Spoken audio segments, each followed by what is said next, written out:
Good afternoon, ladies and gentlemen, Madam President, and Toastmaster of the day. 72 holds a very special significance in my story today. First, we're going to go back to the year 1972. I'm transporting you to South America, to Uruguay. We're in the midst of the old Christian church rugby team ready to take on their competitors across the pond in Chile. They have booked a chartered flight, Uruguayan Air Force 571.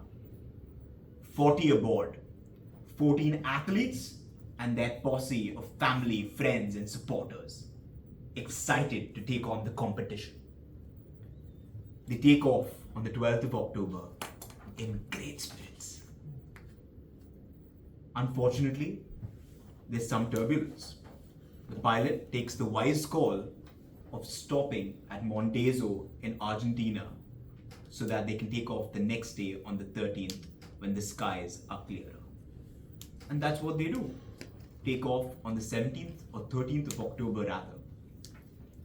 Within a few minutes of taking off, the pilot begins his descent, believing that he's well past the Andes and therefore it's safe to hit the ground. A small miscalculation on the part of the pilot leads to a story that unfolds over the next 72 days. Unfortunately, he is not past the Andes. In fact, he is well within the range. Both of the wings of the plane tear off, its tail no longer attached to the flight. Screams, darkness, and at the end, a crash. On the spot, 9 out of the 45 passengers aboard have perished. Within the night, 5 more meet an untimely demise. 29 survivors. In the midst of the Andes closing in on a torrid winter, there's hope. They believe that help is on its way. It's that hope that carries them through the week. They scavenge through their suitcases and surviving luggage. Bits and pieces of chocolate, some staved off wine, keeps them alive and kicking for about a week. On the 8th day, they find a radio. Perhaps it will tell them about help which is about to come. Unfortunately, what they hear is quite the opposite. All efforts to rescue these passengers have been abandoned. What kills someone in that situation, far greater than frostbite, is the death of hope. Within 10 days, they're out of food and supplies. And that's when some very difficult decisions have to be made.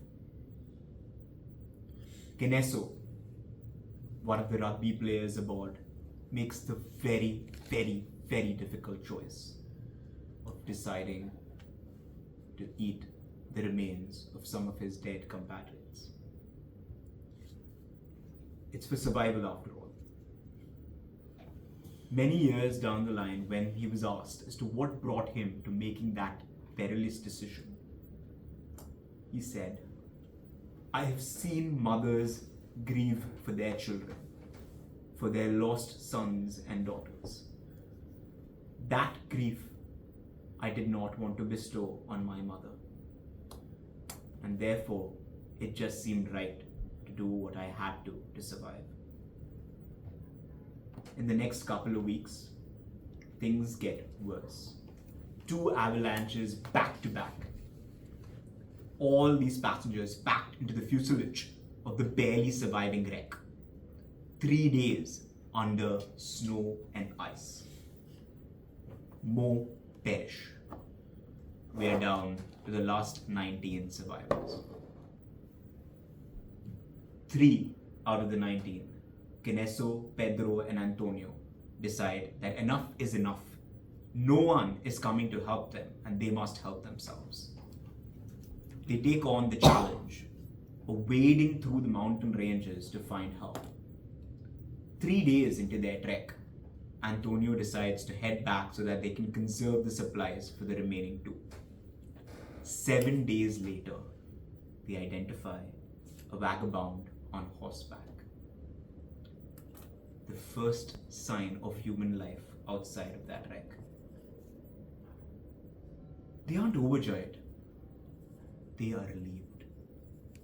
At that point, Keneso takes out the remains that they were carrying in the way of food and buries it. This is no longer food. This is what remains of his friends and family that must now be disposed with dignity. Within a day, helicopters fly in and save the remaining 12 survivors. 72.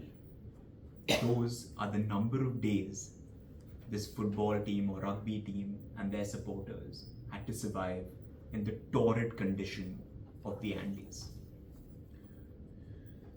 When I heard this story, I asked myself, how can anyone undertake this challenge? What within them kept them going? What brings people out of such darkness towards the light?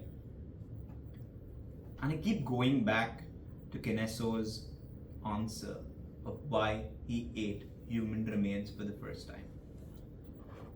It's the question, who are you living for? Why must you survive for whom you must survive?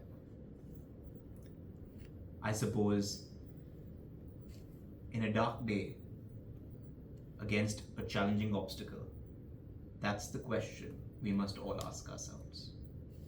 Thank you.